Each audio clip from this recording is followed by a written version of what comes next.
네,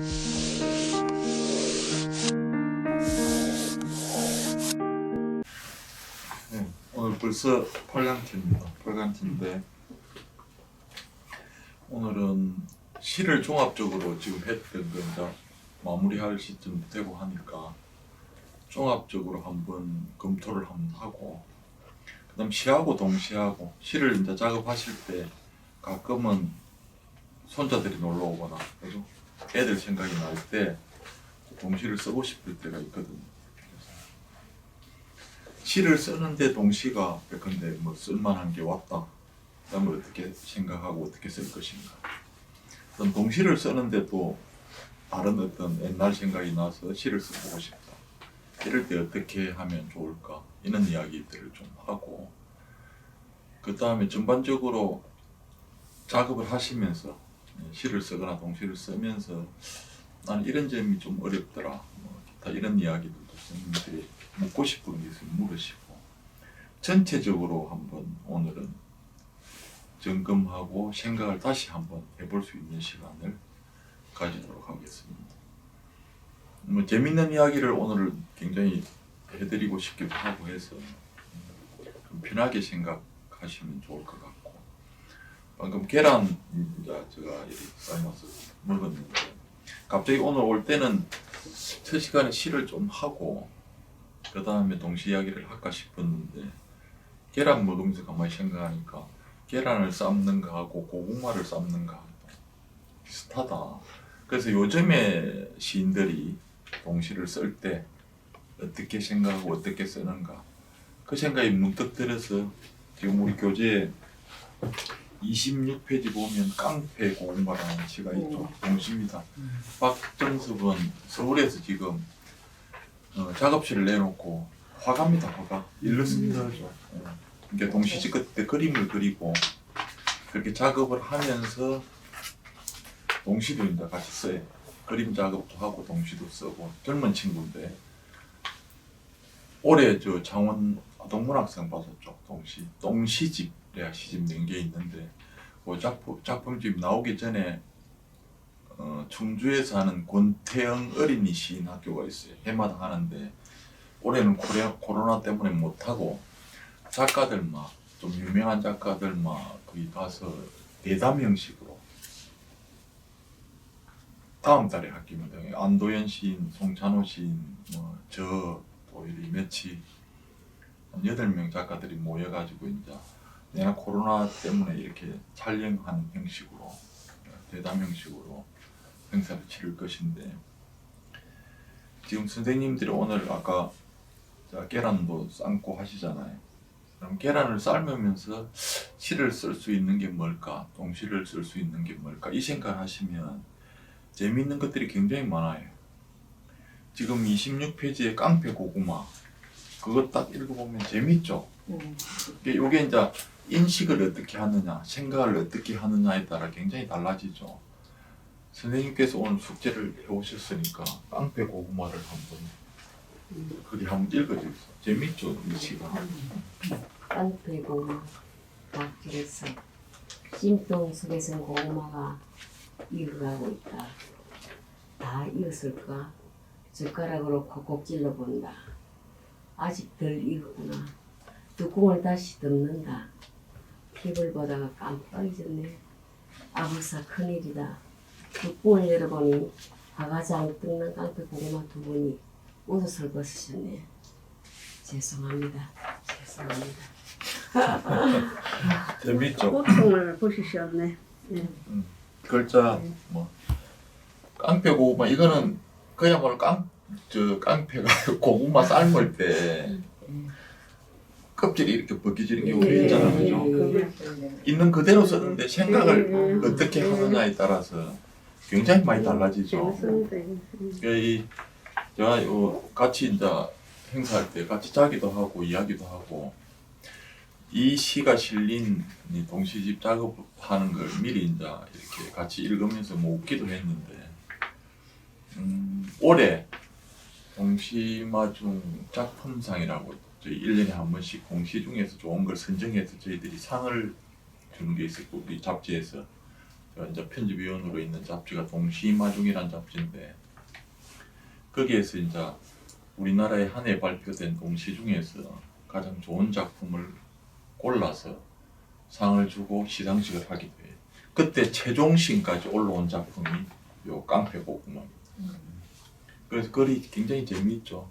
그러니까 이런 시를 읽으면 선생님들이 어떤 생각을 하냐면 계란 삶을 때 나는 그때 수업할 때 깡패고구마가 박정섭이란 작가가 쓴 동시를 읽은 적이 있다. 그럼 내가 계란을 삶을 때 안 그런 계란을 까먹을 때 나는 어떻게 생각하면 재미있게 쓸 수 있을까? 이 생각이 이제 머릿속에서 계속 떠올라야 돼. 그럼 필사적으로 계란을 쓰게 돼 있거든요.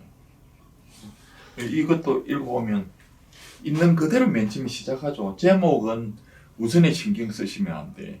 어떤 분들은 제가 지금 수업을 동시 수업을 울산에서도 하고 요 마치면 기지개 도서관에 가서 어린 애들하고 하거든요.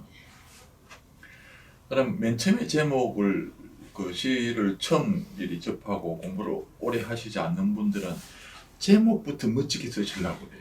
그거는 절대 안 돼.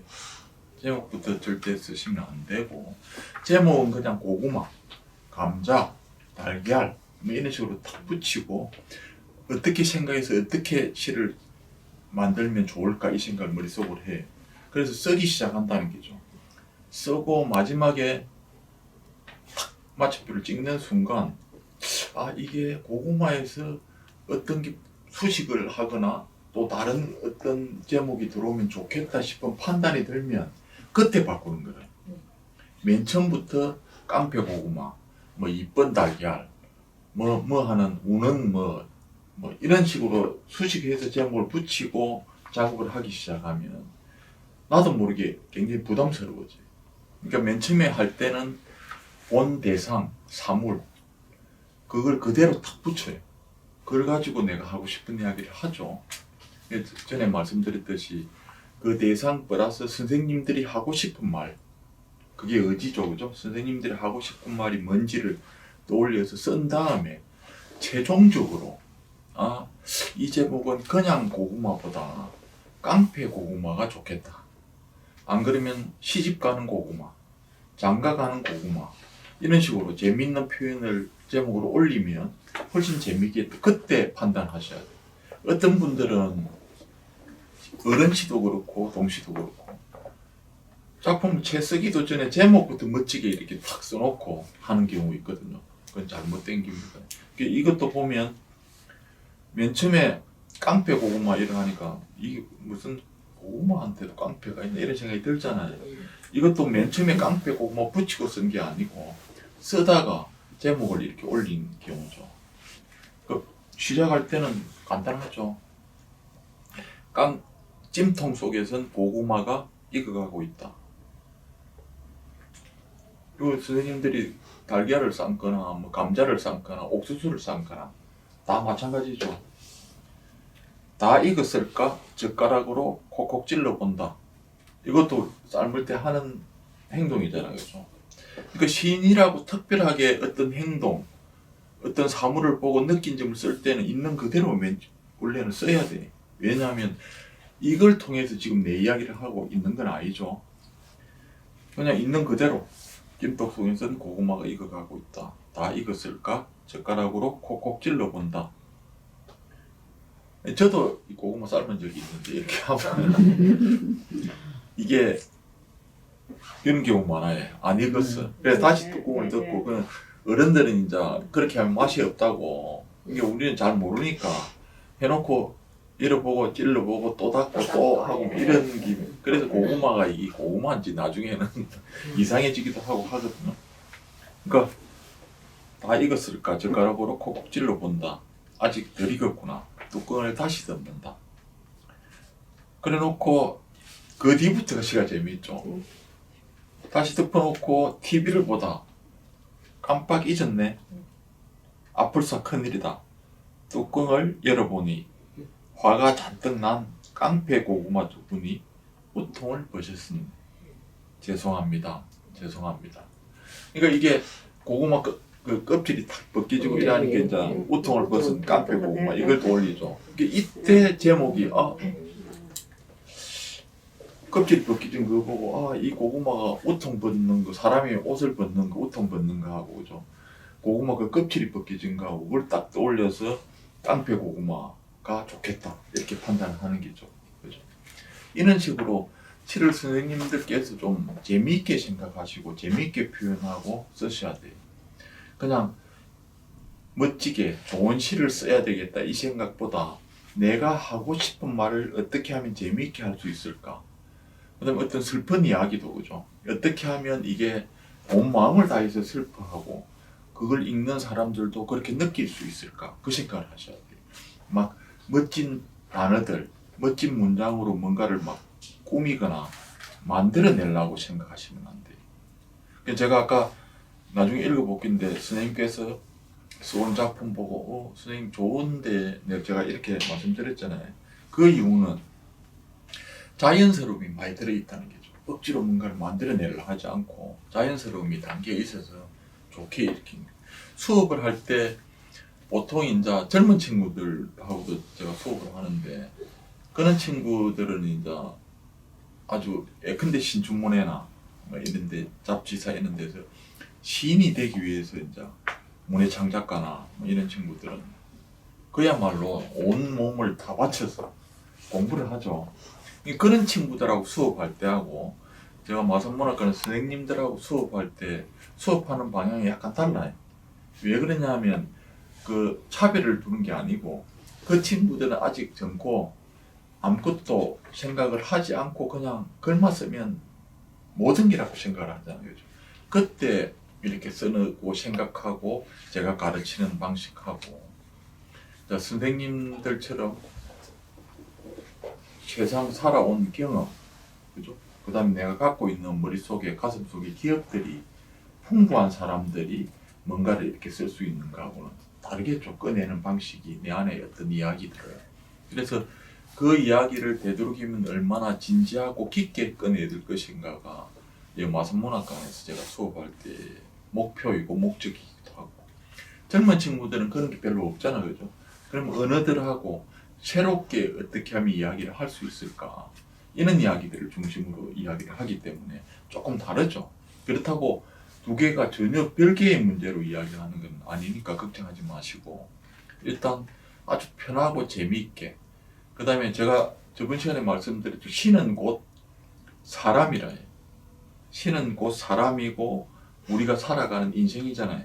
그러니까 그게 걸맞는 나의 이야기를 딱 하면 된다는 거죠. 어떤 분들은 보면 너무 부담스러워 가지고 막 시는 아주 멋져야 된다. 이뻐야 된다. 아름다워야 된다. 그 다음에 우리가 그냥 쓰는 말하고 달리 뭔가를 막 포장해서 수식해서 이렇게 해야 된다 생각하시는 분이 있거든요. 그렇지 않다고 생각하셔요. 시는 그냥 내가 있는 내 마음을 온 마음을 다해서 다른 사람에게 보여주는 것이다. 이렇게 생각하시면 편하죠. 그래서 깡패 고구마 같은 경우에도 재미있게 표현하기 위해서 그렇게 쓴 게죠. 그럼 맨 처음에 제가 시에 대한 어떤 전체적인 이야기를 한번 해드리고 싶다. 그 말씀을 드렸는데 요 교재 맨 처음에 보면 아까 말씀드렸죠. 실강 때 못다한 사랑이 너무 많아서 미안하고 그립고 또 그립고 이거 했는데 그 첫 장에 두 번째 있죠. 문학이란 사람과 사람에 관한 이야기다. 그러니까 선생님 두 분께서는 수업하러 오실 때 같이 오시죠. 그게 얼마나 그때 서로 이야기하고 풍경들 이리 보고 이야기하고 이런 느끼는 것들 많죠. 그런 것들이 다 시가 될 수 있어요. 그럼 시하고 시인이 아닌 사람하고 시인하고 시인이 아닌 사람하고 차이는 뭐냐 하면 시인이 아닌 그냥 평범한 사람들이 시를 쓰지 않고 그냥 자기 일에 충실한 사람들이 길가를 가거나 안 그러면 어떤 일을 당했을 때 보는 눈하고 시인이 보는 눈하고 좀 다르죠. 시인들은 그냥 보통 사람들이 길을 가거나 어디 가면서 내 인생에 내가 사는데 전혀 도움이 안 되는 거. 예를 들면 가을 되면 단풍나무가 단풍잎이 떨어지잖아요. 거기 떨어지고 안 떨어지고 일반 회사 다니거나 시를 공부하지 않는 사람 무슨 관계 있습니까? 그냥 떨어지고 어떤 분들은 그 썰기 걱정하고 막 이렇게 하거든요. 근데 선생님 같은 경우에는 안 그렇잖아요. 저 단풍님이 떨어지고 그 이쁘고 하는 그 모습, 그 그림을 통해서 무슨 이야기를 하고 싶어 하죠. 그 차이가 있어요. 그래서 보통 사람들이 정말 아무것도 아니고 사소하게 그냥 지나치는 일들을 선생님들께서는 그렇게 시를 공부하시는 분들은 그걸 딱 찾아서 그 찰나에 한 가지 또. 그렇죠. 예. 그걸 딱 찾아서 각자 사연 하나씩 만들어주는 게 시인이라고 생각하시면 돼요. 예컨대 길을 가는데 선생님 전에 쓴 빈 깡통, 깡통이 하나 있어요. 그럼 그 깡통이 왜 길가에 있을까? 이렇게 생각하면 많은 생각들이 떠오르죠. 근데 시를 공부하지 않는 사람들은 이 깡통이 왜 길에 이렇게 나와 있네 해서 차거나 안 그러면 어디 던져 버리거나 막 이렇게 하잖아요. 그죠? 근데 그 깡통한테도 빈 깡통한테 그에 걸맞는 사연 같은 거 있잖아요. 그걸 하나씩 찾아서 생각하고 쓰는 게 고치라요. 그냥 애들이나 다른 사람 같으면 빈 깡통 차고 지나갈 일을 그렇지 않다. 저 깡통도 길가로 이렇게 나와서 있는 이유가 있을 것이다. 원래는 누군가 먹고 버렸거나 이렇게 한 건데 이걸 생각을 한 번 더 해보면 깡통한테 생각을이나 진짜 행동할 수 있는 권한을 주면 뭔가 사연이 있을 거 아닙니까? 제가 근데 버스 정류장 그 나무 의자에 캔이 하나, 빈 깡통이 하나 탁 얹혀져 있어요. 그럼 얘도 어디 가고 싶은 데가 있다 이렇게 생각할 수 있는 거잖아요, 그죠? 그러니까 그런 사연들, 재미있는 이야기들을 그 깡통이란 빈 깡통이란 제목을 통해서 이야기할 수도 있잖아요, 그죠? 그러니까 결국은 시라는 게, 동시라는 게 별개로 있는 게 아니고 내 삶 안에 있다는 거죠. 내가 살아가는 범위 안에 다 있기 때문에 그것들을 좀 소중하게 생각하고 놀라워할 줄 아는 능력을 가지면 시 쓸 게 너무 많다는 거죠. 두 번째 줄에 쓰인 게 뭐냐 하면 문학이란 사람과 사람에 관한 이야기다. 그죠? 보통 사람은 태어나서 살다가 이별하고 죽는 이야기다. 보통 태어나서 보통의 사람들이 다 그렇게 누구나 빠짐없이 다 그렇게 해야 되죠. 태어나서 살다가 이별하고 죽는 이야기다. 거기서 인생을 발견하는 것이다. 그러니까 선생님들이 젊은 친구들보다 유리한 것은 이런 기죠. 인생을 발견하는 것. 왜냐하면 지금까지 오래 살았으니까 그죠. 선생님들이 내가 이렇게 살아보니 인생이 이렇더라. 이럴 때 아프더라. 이럴 때 사랑스럽더라. 이럴 때 아름답더라. 이런 이야기들을 그냥 자식들한테, 손자들한테, 친구한테 해주듯이 조근조근하게 글로 이렇게 풀어놓으면 그게 곧 시다. 이렇게 생각하시면 돼요. 막 이거는 너무나 어려운 것이다. 막 이렇게 해서 막 뭔가를 만들어내서 막 이렇게 써야 된다. 이걸 먼저 생각하시면 안 된다는 거죠. 아시겠죠? 그래서 인간에게는 죽음이 있어 우리의 삶을 돌아보게 하고 비춰보게 한다. 이게 굉장히 쉬운 말 같은데 굉장히 어려운 말입니다. 죽음이 있기 때문에 과거도 돌아보고 오늘도 걱정스럽고 막 이렇죠. 근데 그게 없다 하면 근데 100년, 200년, 300년 이리 살 것 같으면 내가 젊었을 때 과거 어제는 그런 일을 했고 그게 참 좋았고 슬펐고 이런 생각을 할 사람이 거의 없을 가능성이 높아요. 왜냐하면 살아갈 일이 무궁무진하니까 옛날을 뒤돌아볼 그게 없잖아, 그죠? 그래서 죽음이 있어서 우리는 삶을 돌아보고, 그죠? 비춰보고, 후회도 하고, 반성도 하고, 아파도 하고, 그리워도 하고, 그렇죠? 이런 이야기들이 시에 그대로 담겨야 돼요. 그죠? 되도록이면 아름다운 마음으로. 우선에 시를 공부하고 싶어 하는 분들은 제가 알기로는 다 아름다운 마음을 가졌어요. 악한 사람은 거의 못 봤어요. 그래서 그 아름다움을 글로 이제 표현하는 게 어렵죠. 글로 표현하기 어려운 것은 선생님이 갖고 있는 내 마음속에 생각들이 다 추상적인 기라서 그래. 방금 제가 아름답다는 말을 했잖아요. 아름답다는 말이 얼마나 추상적입니까? 왜? 각자가 그 기준이 다 다르죠. 예컨대 선생님들이 복제회관이랑 문학관 이렇게 갔는데 남자 선생님들이 계시잖아요. 그죠? 그럼 어떤 사람은 저분이 멋지고 멋있다 하고 어떤 분들은 또 다른 사람을 이렇게 하잖아요. 그것처럼 자기의 취향이 있고 눈이 있고 다 다르죠. 판단 기준이 다르고. 그래서 아름답다는 것도 사람마다 다 다르죠. 그 다음 우리 마음속에 있는 거 누군가 보고 싶다, 그립다 이것도 사람마다 다 달라요. 외롭다도 다 다르고. 그다음 사랑한다는 말도 의미가 다 다르다는 게죠. 그게 추상적인 실질적으로 전에 말씀드린 거거든요. 사랑한다 이러면 한번 보자. 네가 얼마만큼 사랑하는데 그걸 한번 보자. 보여줄 수 있는 방법이 없잖아요. 예컨대 둘이 젊은 친구들이 데이트를 해. 남자 여자가. 그래서 남자가 나 네가 너무 좋다. 그래서 사랑한다. 이래. 그럼 여자친구가 옆 탁 있다가 얼마만큼 사랑하는데 하늘과 땅만큼 말만 하지 말고 보여달라. 보여줄 수가 없잖아요. 그죠?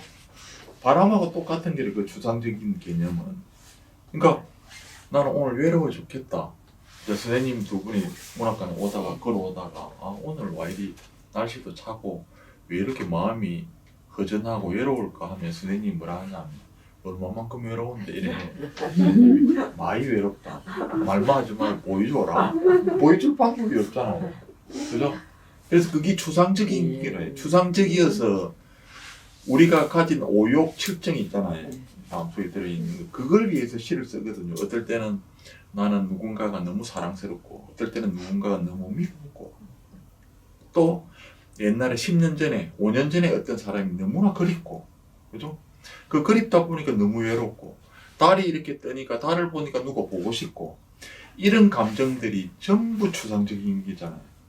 그 추상적인 마음을 글로 옮길 때 구체적으로 옮겨야 되는데 그냥 나는 네가 그리워 죽겠다 하면 시가 안 된다 했잖아요. 그죠? 그거는 시가 안 된다는 뜻이 뭐냐 하면 그걸 구체화시켜서 모든 사람이 느낄 수 있게끔 그렇게 보여주는 게 문학이라는 장르라서 그렇다는 거죠. 그죠? 그래서 시 쓰기가 어려운 거는 그 점이라 너무나 추상적인 내 안의 마음속을 구체적으로 언어로 이렇게 써야 되는데 그게 쉽지 않다는 거죠. 그래서 공부를 하고 배우기도 하고 습작을 한다는 거죠. 예컨대 요리 방송 요새 많이 하잖아요. 먹방 이런 거. 그럼 어떤 음식을 놓고 탤런트들이나 배우들이 나와서 맛이 보통 하는 말이 뭡니까? 맛이 담백하고 또 무슨 TV 프로그램 합니까? 어떤 음식을 딱 먹어보고 이거는 너무 고소하고 담백하고 또 다른 이야기 몇 가지 하죠. 그 이야기 100번 들어본들 별 의미가 없어요. 카메라로 이렇게 딱 그렇게 크로즈업 딱 시켜서 그 음식을 딱 보여주면 자동으로 그냥 먹고 싶고 맛있겠다는 느낌이 들어요. 옆에서 고소하다 담백하다 말을 내가 안 먹어본 이상 그게 어느 만큼인지를 알 수가 없다는 거죠. 그죠? 그래서 시라는 것은 그 요리 방송에서 화면으로 그 음식을 딱 비춰서 그림처럼 딱 보여줬을 때 먹고 싶다 이 느낌이 들도록 딱 해주는 게 시라고 생각하시면 돼요. 이거는 너무나 고소하고 너무나 담백하고 이렇게 구구절절히 설명하는 게 아니고 그렇죠? 그래서 그걸 하기가 어렵다는 거죠. 그래서 선생님들이 이제 공부를 하시고 또 몇 번 써보고 어떤 거는 버려야 되고 다시 쓰고 하는 과정들을 겪어야 되는 이유가 그 이유라. 그래서 시가 어려운 것은 그게 어렵다는 거죠. 그렇죠? 그래서 여기 아까 뒤에 다시 읽어보면 인간에게는 죽음이 있어 우리의 삶을 돌아보게 하고 비춰보게 한다. 그래서 죽음은 거울과 같다. 이런 문장은 참 좋죠. 시를 쓰지 않으면 죽음이 곧 거울이다 이렇게 이야기하기 어렵잖아요. 그죠? 여기 보면 인간에게는 죽음이 있어 우리의 삶을 돌아보게 하고 비춰보게 한다. 자, 살아갈 날이 얼마 안 남았으니까 과거를 자꾸 돌아보고 그리워하기도 하고 아파하기도 하고 하죠. 그게 곧 죽음은 거울과 같다. 이렇게 딱 직위로 할 수 있죠. 직위법을 써서 거울과 같다. 그 뒤에 문장이 이제 선생님들이 밑으로 꺼야 돼. 문학이 그 거울의 역할을 대신한다. 이게 선생님들이 살아온 그 삶들을 뒤돌아보고 이렇게 생각하면서 그 비친 어떤 모습들을 이제 종이에다가 고스란히 딱 담아 놓는 거. 그게 이제 문학의 역할이라는 거죠. 그죠? 그래서 그렇게 탁 담으면 그거를 끝까지 완성을 시켜야 된다는 거죠. 힘이 들어도. 제가 볼 때는 선생님들께서는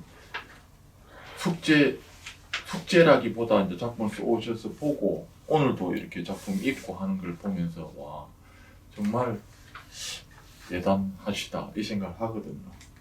제가 맨 처음에 시를 쓰기 시작한 게 대학 다닐 때 각 대학마다 문학상이 있잖아요. 그 상금을 주거든요. 어디 학교 문학상, 미래 학교 이제 학교 재학생들만 상대로 해서 이렇게 창원대도 하고 경남대도 하고 다 합니다. 각 대학마다. 그럼 그때 상금이 제가 학교 다닐 때 그때 상금이 20만 원인가 그랬어요. 그 당시에는 굉장히 만만치 않은 돈이었죠. 20만 원이. 벌써 세월이 꽤 흘렀는데 그걸 받아야 되겠는데 이게 그때도 술도 좋아하고 이래서 친구들하고 놀기도 해야 되고 그래서 그때 제가 시라는 걸 생각하고 쓴 게 그때가 처음이었어요. 그 다음에 이제 학교를 이리 다니다가 직장에 들어가고 시를 쓰고 싶거나 시인이 돼야 되겠다, 작가가 돼야 되겠다 이런 생각을 대학 다닐 때도 한 적이 없어요. 저는 그냥 그 상금 때문에 한번 써볼까 이래서 써갖고 이리 한 적은 있어도 진짜 내가 앞으로 훌륭한 시인이 돼야 되겠다, 소설가가 돼야 되겠다 이 생각 한 적이 없어요. 그냥 제가 하고 싶은 거는 그림을 좀 그리고 싶고 체대를 가고 싶어 했어요. 운동을 좋아해서 운동을 하고 싶다 이 생각을 했지 시인이 되거나 이 생각을 전혀 못했거든요.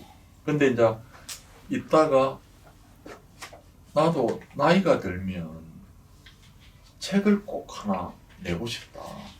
근데 이게 시집이든 뭐 수필집이든 소설이든 뭐 안 그러면 뭐 장난삼아 이렇게 쓴기든 책은 꼭 하나 남겨놓고 싶다 이 생각을 했어요. 내가 하고 싶은 이야기들을 이렇게 써서 하나를 이렇게 남기면 좋을 것 같다. 그 생각이 문득 들었어요. 그래서 이제 본격적으로 뭔가를 해야 되겠다. 그래서 나이가 많이 들면 시를 쓰든 뭘 쓰든 한번 본격적으로 써서 책으로 한번 내야 되겠다. 이 생각을 막연히 했다는 거죠. 그러다가 이제 어떤 계기가 있어서 본격적으로 시를 썼죠. 그때 제가 다니는 회사가 부도가 나고 뭐 이런 상황이 겹쳐서 그러면 나이가 좀 많이 들어서 글을 써야 될 걸 시간을 앞당겨서 지금부터 한번 해보자. 이렇게 해서 본격적으로 이제 문학을 공부하게 된 계기가 됐죠. 그래서 쓸 때 굉장히 힘들게 공부를 했어요. 거의 막 이거 아니면 나는 곧 죽을 것이다 이런 생각으로 공부를 그때는 한참 젊었었고 그다음에 막 그때 지금 생각하면 그때가 제가 가장 아름다웠던 시간이고 가장 힘든 시간이었음에도 불구하고 돌이켜보면 그때가 최고 멋진 시간이었고 아름다운 시간이었어요. 그때는 정말 죽을 것 같았는데 왜냐하면 밥 같은 거를 이렇게 많이 먹으면 화장실에 가야 되잖아요. 그 시간이 아까워서 밥도 작게 먹고 이랬어요. 한 1, 2년 한 2년 정도 그렇게 했나. 그때가 최고 열심히 한 때 같은데 지금 돌이켜보면 그렇게 열심히 산 적이 없었던 것 같아요. 연애를 그렇게 했으면 내가 지금 알을 낳아도 한 5,000명 정도 낳았을 가능성이 있는데 연애는 아예 그거하고 관계없고 그죠? 한 2년 동안을 그렇게 공부를 했는데 그게 지금 저의 총재산이라고도 말할 수 있죠. 정말 그냥 그것만 딱 가지고 이렇게 했기 때문에 그 이야기 나중에 그 뭐 궁금하시면 제가 더 해드릴 테고 그 밑에 있죠. 이것도 밑줄 것이야 돼. 글이 생각을 고정시킨다고 말하는 것은 잘못이다. 이게 선생님들이 글을 쓸 때 선생님 생각이 딱 난 걸 쓰잖아요, 그죠? 그 한 번 쓴 게 끝까지 고정돼 있다고 생각하시면 안 돼. 글을 쓰면서 뭔가 자꾸 변화하고, 그죠? 움직이고, 반복되고, 발견되고, 막, 심지어는 발명까지 돼야 된다는 거죠. 내 생각이.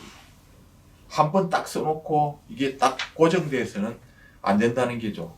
아까 선생님께서 바람에, 선생님이 쓴 걸 시집을 갖고 있는 시인이시니까 바람에 머리카락 날리면 바람에 머리카락 안 날리는 머리카락이 어디 있으면 기타 이런 이야기를 하는 게 저는 타당하다고 봐요. 근데 이게 바람에 머리카락 날리면 이것보다 더 멋지게 쓸 수 있는 방법이 없을까 고민하는 게 습작 과정이거든요. 그러니까 한 번 딱 썼다고 이게 고정 딱 된다는 거는 절대 안 된다는 거죠. 이거보다 틀림없이 더 좋은 표현이 있고 더 독자들이 좋아할 구절이 있을 것이다. 이걸 전제로 하면 작품이 훨씬 좋아질 수 있어요. 그죠?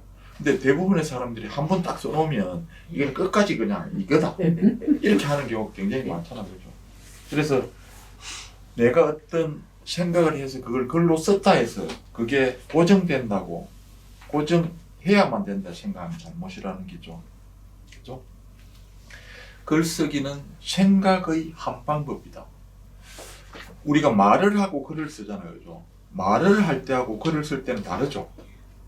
어떤 분들은 말은 잘 하는데 글은 안 되는 경우가 있어요. 있는 그대로를 옮기면 글이 되는 것인데 그게 어렵죠. 그죠?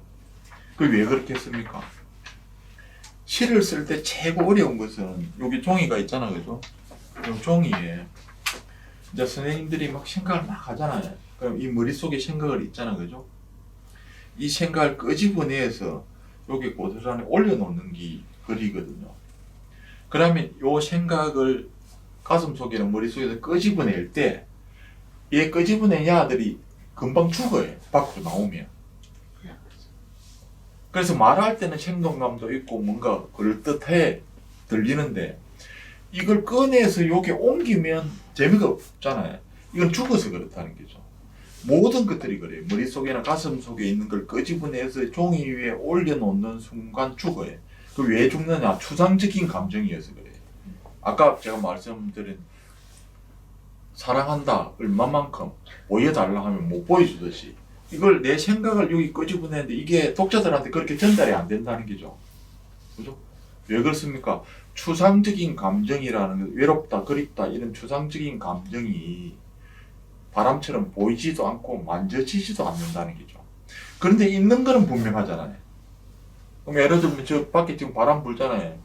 저거 하나 잡아와봐라 하면 잡아올 사람 없잖아요. 근데 분명히 저기 바람이 없는 것은 아니잖아요. 그죠? 그래서 어려워요, 시쓰기가. 그럼 방법이 뭐입니까? 내 머릿속에 가슴속에 있는 생각을 하고 싶은 말을 어딘가 안주코로 옮겨서 여기 놔야 되겠죠. 그걸 제가 수업할 때 뭐라 했습니까? 문학에서 창작 이론서나 기타 문학에서 강연하거나 수업할 때는 그걸 전에 제가 말씀드렸는데 몇 번 객관적 상감물이라고 그래요. 그립다는 감정을 사랑한다는 감정을 어딘가에 구체적인 사물에 담아서 이렇게 종이에 옮긴다는 거죠. 그죠? 그냥 사랑한다, 사랑한다, 사랑한다 이 말을 줄기차게 반복해서 하는 게 아니고 그 사랑한다는 말을 어떤 사물에 옮겨서 그림처럼 보여주는 게 시라는 거죠. 그거 하는 작업이 너무나 어려워요. 시가 어려운 이유는 그 이유다. 구구절절히 설명하지 않고 나의 감정을 독자들한테 읽는 사람한테 그림처럼 보여줘야 된다는 거죠. 막 구구절절히 설명하면 제가 뭐라 했습니까? 산문, 설명이라 했잖아요. 그죠? 그냥 소설처럼 그냥 지 이야기만 하는 것이고 시라는 장르는 설명하고 막 온갖 것들을 동원해서 뭔가를 막 푹 풀려서 설명하는 게 아니고 그냥 그 한순간을 딱 떠서 그림처럼 보여주는 게 시에 가깝다는 거죠. 근데 그게 어렵다는 거죠. 그 연습을 하기 위해서 선생님들이 지금 앉아서 지금 수업을 하고 듣고 이제 써보고 고치고 이라는 과정이라는 거죠. 그죠? 그래서 글쓰기는 생각의 한 방법이다. 어떤 몸짓을 통해서 표명되지 않는 생각이란 없다. 선생님들이 가끔 이제 두 분께서 문학관에 올 때 나란히 걸어올 때 그 몸짓도 보고 또 사람들이 걸어가는 풍경들도 보고 할 거 아닙니까? 그런 것들을 유심히 관찰하고 뭔가 발견하는 힘을 눈을 가져야 된다는 거죠. 그래서 제가 전에 말씀드린 것 같은데 제가 어디 다른 도시 가거나 안 그러면 마산이라도 이 시내나 이런 데 가면 간판 같은 거 있죠. 이게 글자 쓰인 거는 그냥 지나치는 법이 없어요. 글자 쓰인 거는 아무 관계 없는데 다 읽어봐요. 그 읽어보는 게 공부를 위해서 읽어보는 게 그걸 읽다 보고 왜 저 집의 간판은 저렇게 붙였을까? 뭐 붙였을까? 이렇게 무심결에 이렇게 쳐다보다 보면 어느 한순간 뭔가 전혀 관계없이 한 문장이나 한 구절이 딱 들어올 때가 있어요. 그걸 가지고 시가 되기도 하고 안 되기도 한데 드라마 볼 때도 대사하는 걸 드라마 재미있고 하는 그걸 보는 게 아니고 한마디 탁 던지는 게 내한테 탁 들어와서 전혀 관계없는데 어떤 정서적으로 뭔가를 탁 할 때가 있잖아요. 그런 것 때문에 항상 길을 열어놓고 있다는 거죠. 그죠? 그래서 상대가 말을 할 때도 저는 술이 엉망이 된 사람이 친구가 뭐라 하는 것도 그냥 니는 떠들어라 나는 모른다 이렇게 생각 안 해. 그 말 중에 틀림없이 시가 될 만한 시에 쓰이고도 남을 어떤 말들이 있을 가능성이 높다. 그렇게 생각하거든요. 그게 100번 정도 들어도 99번을 헛소리라 쳐도 딱 한 번 거기 딱 오는 순간이 시가 되는 경우가 있잖아요.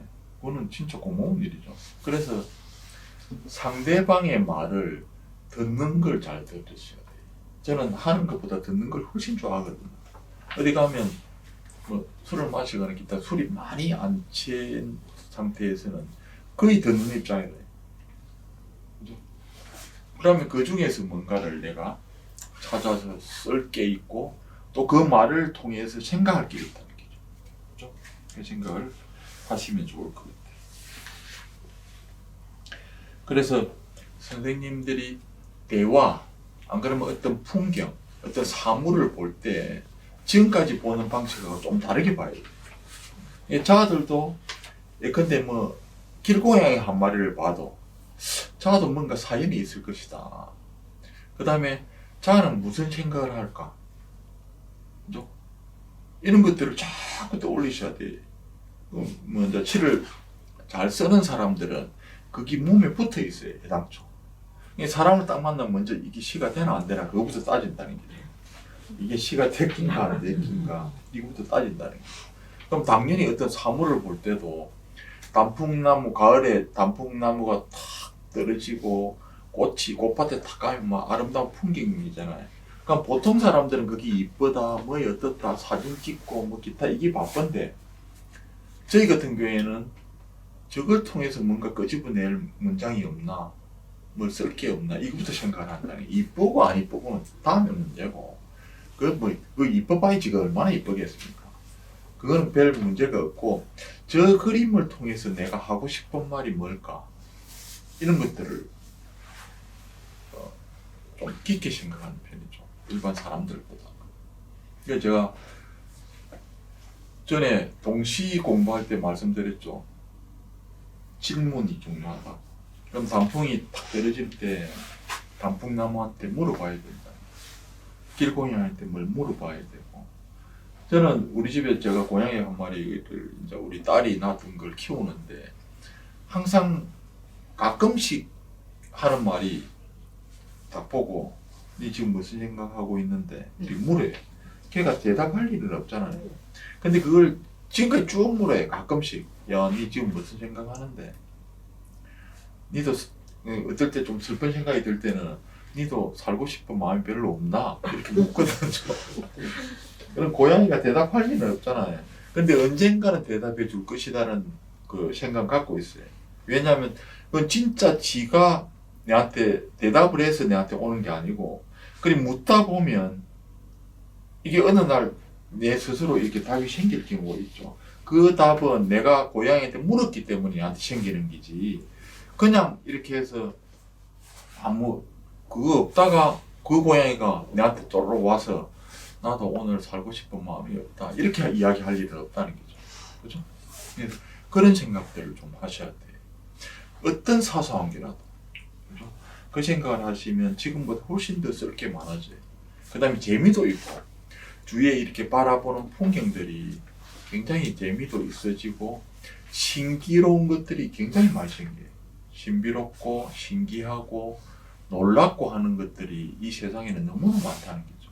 그걸 우리는 너무 하찮게 생각한다는 거죠. 좋은 시인들은 대부분 그렇죠. 그런 너무나 사소한 것들, 너무나 보잘것없는 것들에 대한 애정, 관심 이것들을 많이 가지셔야 돼요. 선생님들은 뭐 제가 볼 때는 그렇게 생각을 하시는 것 같아요. 저보다 훨씬 더. 그래서 좋은 시가 되기라고 생각하는데, 한 장 더 넘기면 그 뒤에 앞에 타이틀이 못한 사랑이 너무 많아서 미안하고 그립고 또 그립고, 여기 황인숙 시인이 제가 좋아하는 시인인데 쓴 작품 그대로 돼 있죠. 황인숙 시인은 지금도 고양이 한 마리 키우고 삽니다. 혼자서. 나이는 저보다 많은데 그 지금 읽어보면 아무것도 없잖아요. 근데 뭔가 안타깝고 뭔가 짠한 느낌이 들죠. 하얗게 텅, 눈이 시리게, 심장이 시리게, 하얗게 텅 반복되죠.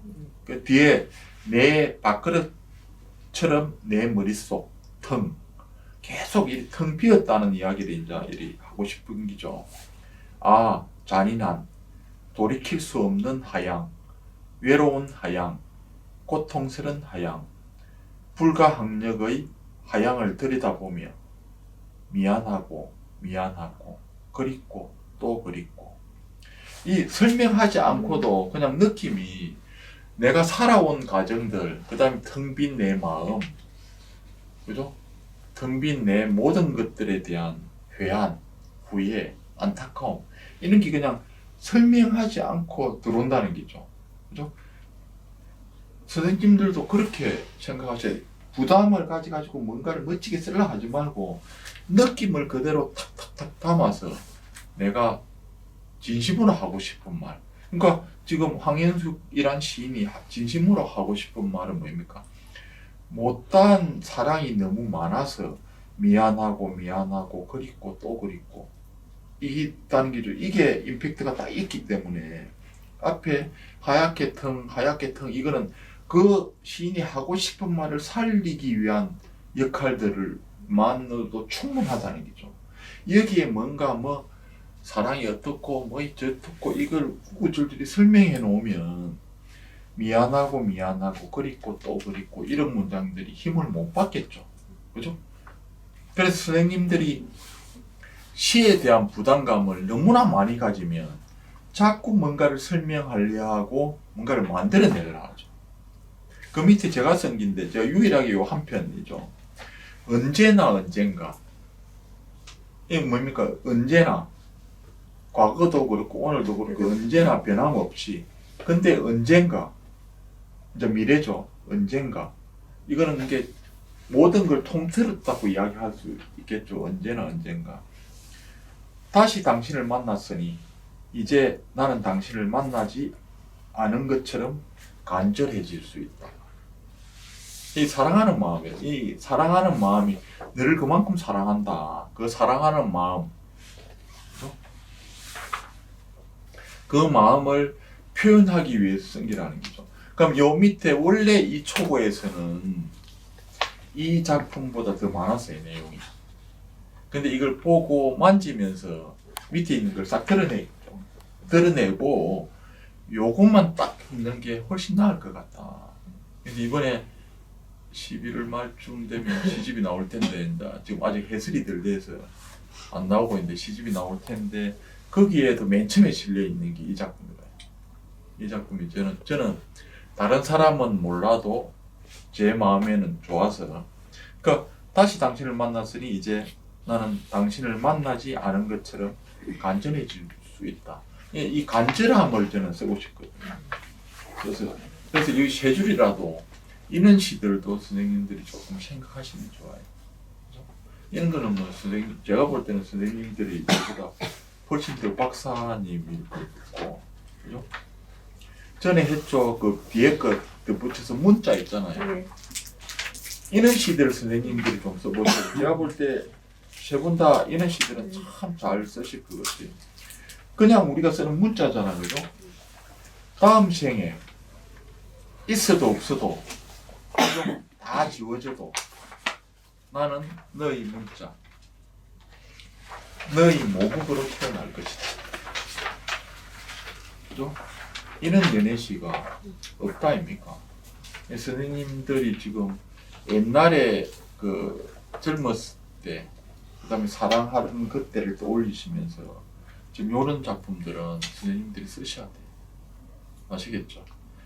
부담 갖지 말고 뭔가를 막 억지로 이렇게 하려 하지 말고 자연스럽게. 그죠?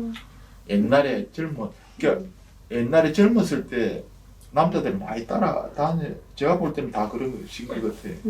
그때 기억을 떠올리고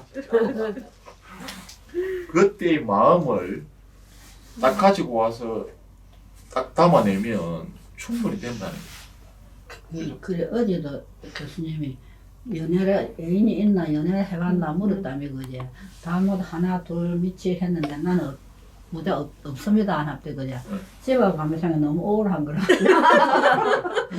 우울한 그럼 그럴 지금부터 할 거죠. 그 어디 너무 우울해서 그 씻으려고 좀 쳐다보면서 예, 너무 우울해서 사랑이 어. 그래 나 어렸을 적에 정말 남편만 내가 사랑이 너무 우울해서 아 진짜 한 번도 못했어요. 예. 그럼 억울합니다. 그 진짜 그랬어요. 진- 머리가 멍하고 막 그게 있더라고 그렇습니까? 집에서는.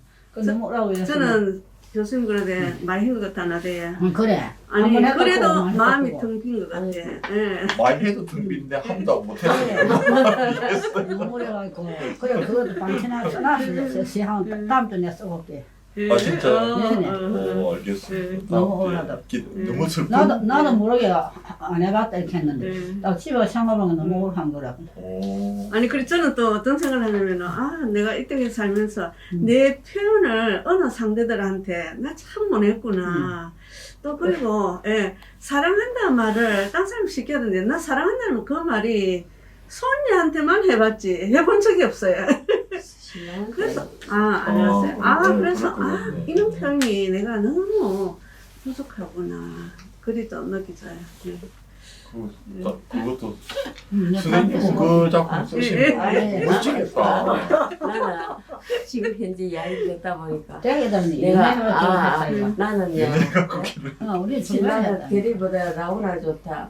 그러다가 경상도사는 진짜 좀 막 저렇게 경상도 말 그대로 하고 표현하고 뭐그 난 내가 하면 그러다가 딱 쳐다보다 싹 바뀌어 서른도가 딱 되거든. 나 저 사람 좋다. 순간적으로 했는데 선생님 일나라 그러면 나뭘 그런 짓들이 그것이 너무 훔쳐내더라고요. 문딱 잠가보고. 그래서 그게 뒤에 애들 때문에 그때 고등학교 2학년 제일 어려울 때 자꾸 아이들한테 표현을 못 내고 막 자기들 엄마 밖에 있다가 그또 아들 가고 나면 송곳을 가서 밖에서 애가 막 이어가 막 그 마음으로 이제 아들 이만 피하기 싶었어.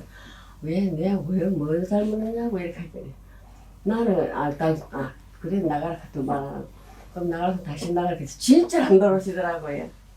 찾아야지 그래서 내가 어떤 나간다고 물었지. 모르니까 그러면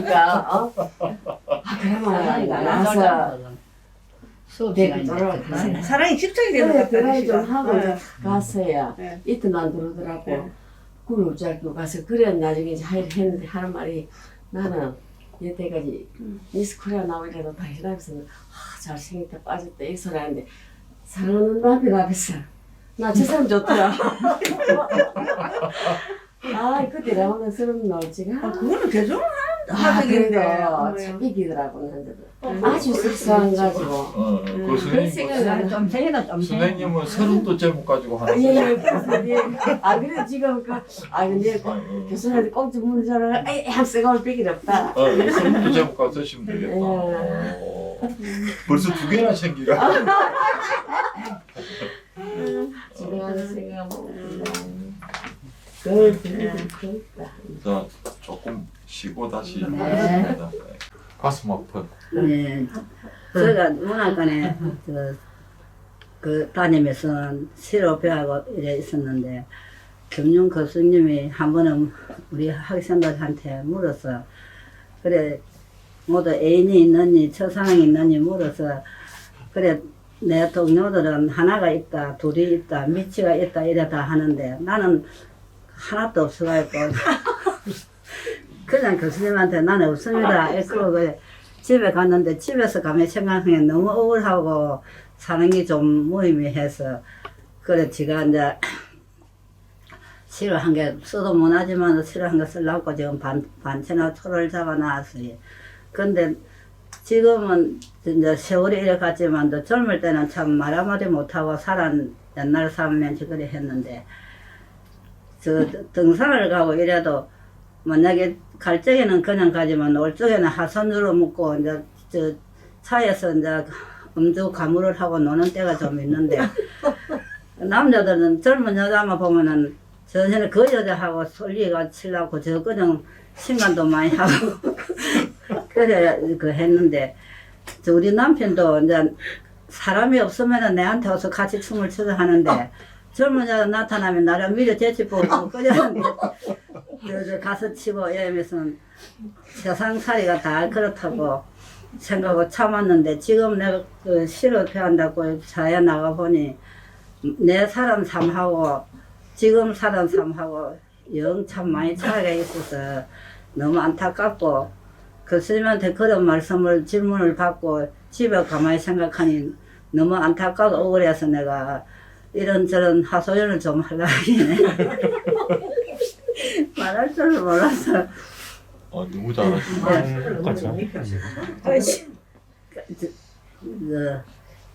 그래 매일 저 가방 이거 배운다고 문학관에 오는 게 낙을 삼고 있는데 너무 문학관 오면 재밌고 좋아서 하루도 길성 안 하고 오가 있고 벌써 10년째 문학관에 다니고 있는데 올해는 코로나 때문에 모두 힘들어서 다 그 하도 못하고 지금 이제 뭐라 그러나 그것도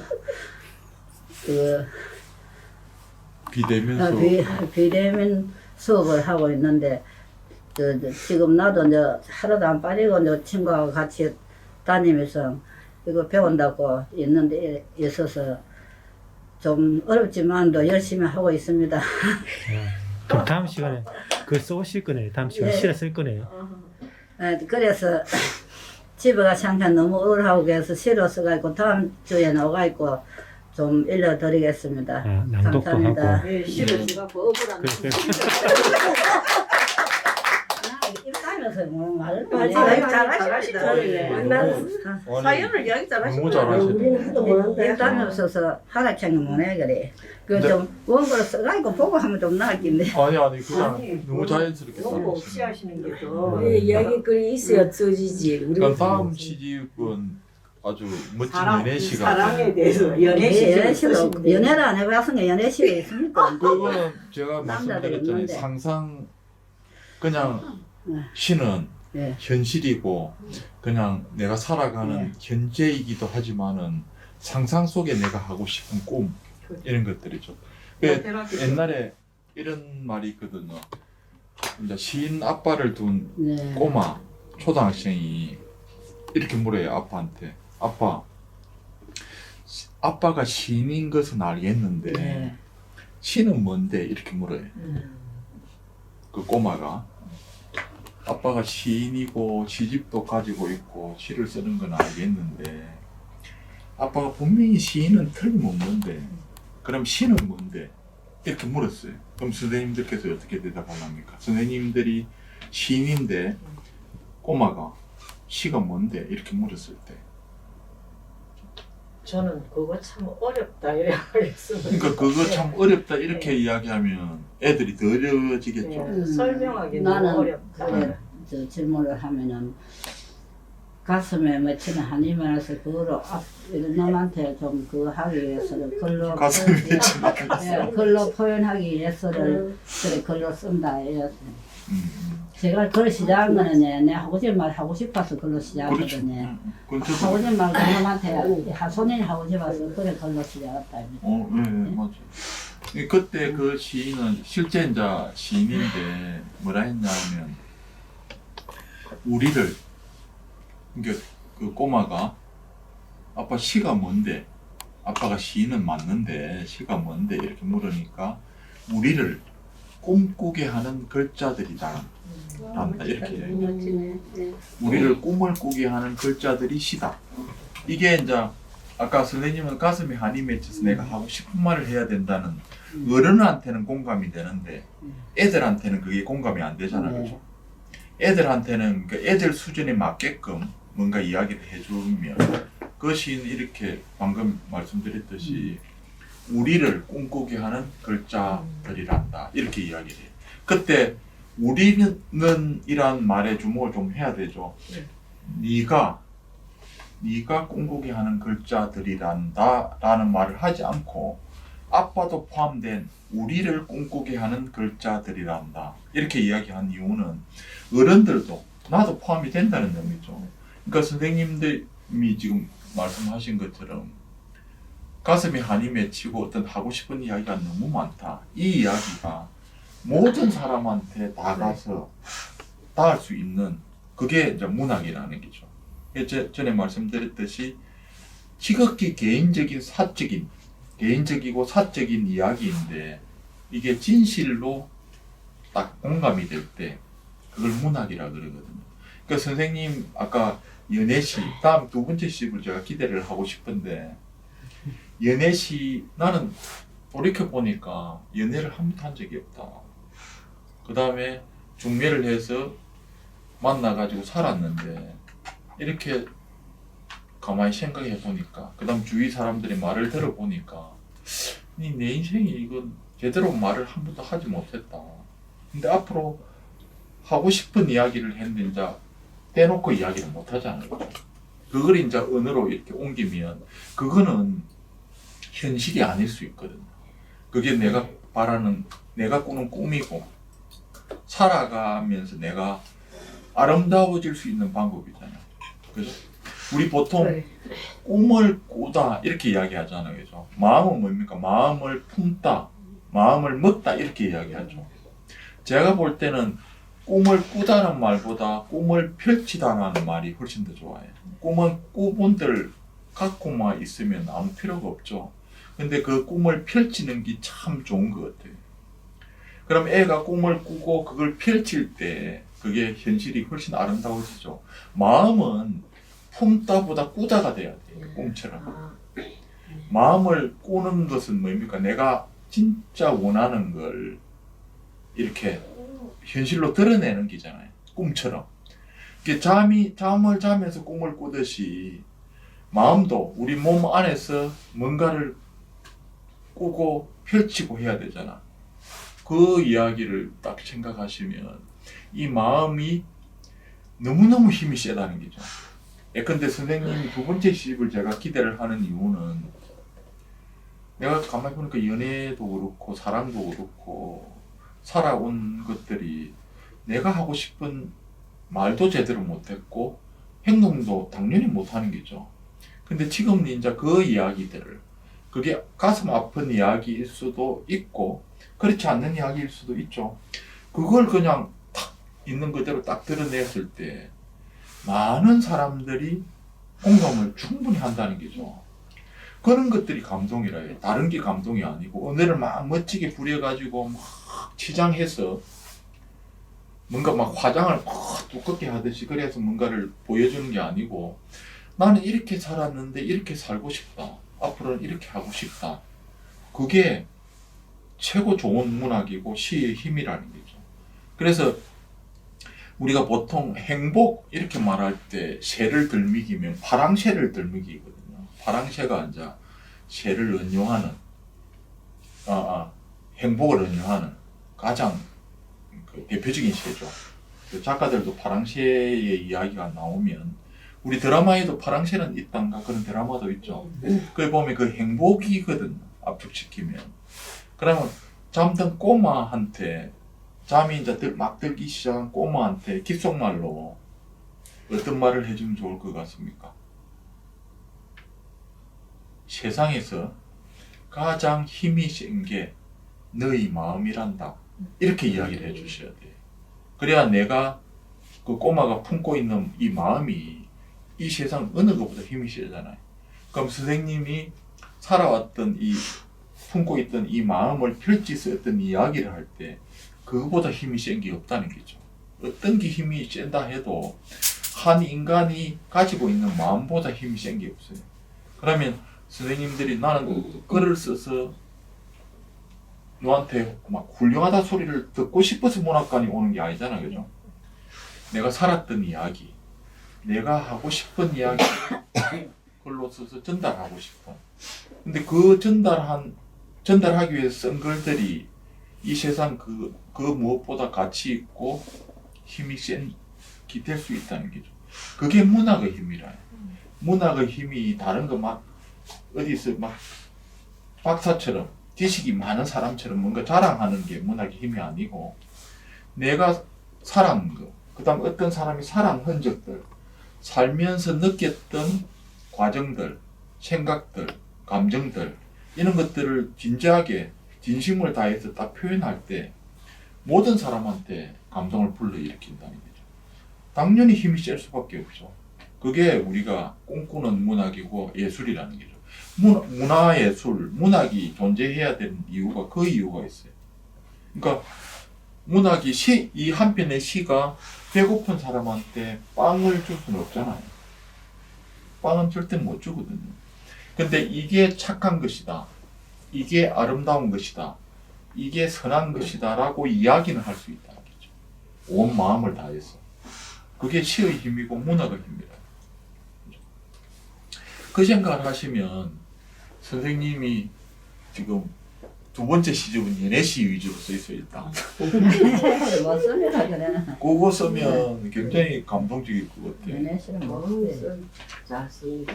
그 다음에 지금 아까 선생님께서 온 작품을 이제 읽어볼 텐데 이렇게 편안하게 쓰시면 뭐 돼요 충분히. 우선에 선생님께서 이걸 한번 읽어주시고 이 작품에 대한 이야기를 제가 하겠습니다. 오늘 친구와 햇살에 몸을 실어 꽃향기 불냄새 그윽한 이 철도길이었던 꽃길로 걸어 바람에 머리카락 날리며 만물상이들이 기다리는 부림시장을 거쳐 창동거리 신발 가게로 옷가게로 신어보고 입어보고 둘이서 조잘조잘 시간 가는 줄 모르고 다니면서 고르고 골라서 돈은 옷집, 신발집, 선생님 집에 시집을 보내고 집으로 발길 돌려오는 길목 백화점에서 커피 한 잔씩 입맞춤하고 오늘 하루 참 빨리도 지나갔네.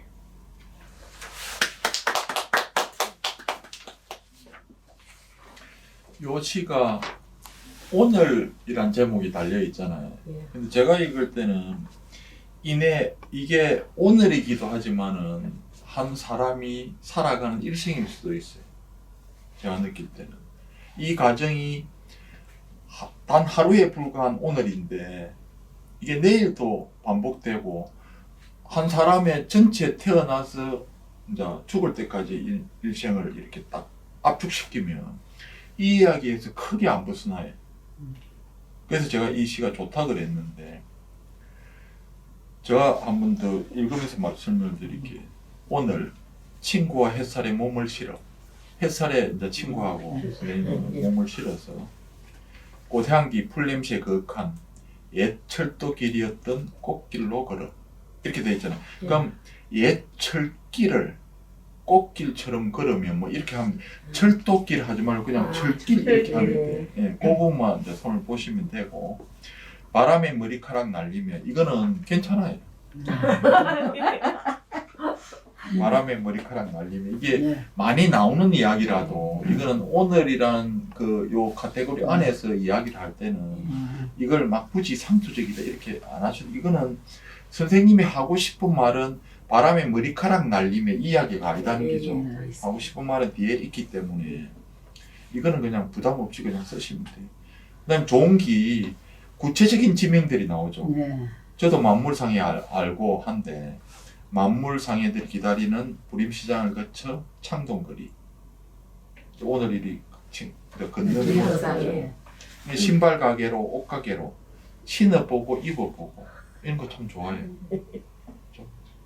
둘이서 조잘조잘 시간 가는 줄 모르고 다니면서 고르고 골라서 돈은 옷집 신발집 사장님 집에 시집을 보내고 요게 이제 좀 과장됐죠. 그죠? 제가 볼 때는 이 돈은 옷집 신발집 사장님 집에 시집을 보내고 이렇게 돼 있는데 이 돈보다 내일은 이런 것 식의 이야기들을 하는 게 훨씬 더 좋아요. 왜냐하면 제목이 오늘이니까 돈을 직접 얘기하기보다 오늘은 내일은 고르고 골라서 내일은 옷집 신발집 사장님 집에 시집을 보내고 이게 을자도 빼도 되게 시집 보내고 이렇게 하면 읽을 때 제가 퇴고하실 때는 그냥 속으로 읽지 마시고 소리 내어 읽으라 했죠. 소리 내어 읽으면 좀 어색하면 근데 시집을 보내고 돼 있거든요. 시집 보내고 이게 자연스럽다는 거죠. 그죠? 특히 경상도 사투리 같은 경우에는 저도 뭐 사투리에 뭐 표본으로 사투리를 쓰기 때문에 이게 습관이 뭐냐면 문장을 끊지 않고 쭉 내려가요. 쭉 오늘은 집에 가다가 뭐 누굴 만나갖고 어디 가다가 신발 갔다가 이래 쭉 오거든요. 그걸 끊는 버릇을 거기 글을 쓰면 그 버릇이 그대로 해서 쭉 나오는 경우가 있어요. 의도적으로 끊으시면 돼요. 네. 오늘은 저 집에서 신발을 샀다. 그 다음에 신발을 사고 옷집에 뭐 이리 연결 아니 신발을 샀다. 옆집에서 옷도 샀다. 이렇게 탁탁 끊어도 네. 충분히 돼. 그게 어색한 이유는 말하는 습관이 그렇게 돼 있어서 글로 이렇게 내가 써놓고 보면 이게 좀 어색하다 느끼는 경우가 있어. 그러니까 끊으셔도 되고. 이런 것도 시집 보내고, 시집을 보내고, 시집 보내고 차이가 크거든요. 이런 것들만 고치시면 되고. 집으로 발길 돌려오는 길목백화점에 발길 돌려오는 이렇게 돼 있잖아요. 그냥 발길 돌릴 필요는 없어요. 그냥 집으로 오는 길목백화점에서 이렇게 하면 돼요. 발길은 굳이 발길 돌리라는 말을 안 써도 된다는 거죠. 그죠? 당연히 발길을 돌리니까 집으로 오잖아요. 그죠? 그러니까 집으로 오는 길목백화점에서 커피 한 잔씩 입맞춤하고 이렇게 돼 있잖아요. 이게 이제 커피 한 잔씩 마시고 하면 되긴데 시로 쓰라니까 입맞춤하고 이렇게 이게 안 된다는 거죠. 이런 거는 자연스럽게 쓰시면 돼요. 그냥 커피 한 잔씩 마시고 이렇게 다음에 오늘 하루 참 빨리도 지나갔네. 그러니까 이 마지막 구절을 좀 더 괜찮은 구절이 있는가 없는가를 한 번 더 고민하시고 지금 나쁘다는 뜻이 아니고 고민하셔가지고 고치면 훨씬 더 좋고 요는 시처럼 자연스럽게 쓰시면 돼요. 그냥 특히 쓰실 때 구체적인 지명 같은 거 있잖아요. 마산 창동거리, 부림시장 이런 것들이 많이 들어오면 되고 옆집에 뭐 어떤 이야기 있거나 해도 이름이나 그 옆집에 이런 것들이 그대로 들어오는 게 좋아요. 막 뭔가를 그럴듯하게 세련되게 막 쉽게 그럴 필요가 전혀 없다는 거죠. 마산에 있으니까 마산의 이야기들을 담아도 충분히 시집되고 선생님들이 살아가는 삶의 터전에서 뭔가 이야기가 돼야 된다는 거죠. 그죠?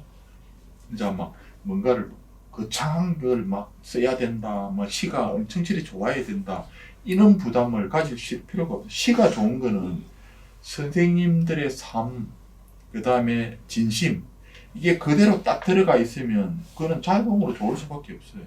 멋을 부리고 뭐 예컨대 내가 고기를 팔고 고기를 잡고 그거 갖고 사는데 생선 이야기를 그 실감나게 쓰는 게 좋지 그걸 뭔가 기교를 부려서 뭔가를 세련되게 쓰면 어울립니까? 안 어울리잖아요. 그러니까 그 시에 대한 부담을 선생님들이 안 가지셔야 돼요. 안 가지시면 지금보다 훨씬 좋아요. 그 얼마 전에 본 작품보다 요런 작품은 훨씬 더 좋아요. 앞으로 이렇게 많이 쓰시면 굉장히 좋죠.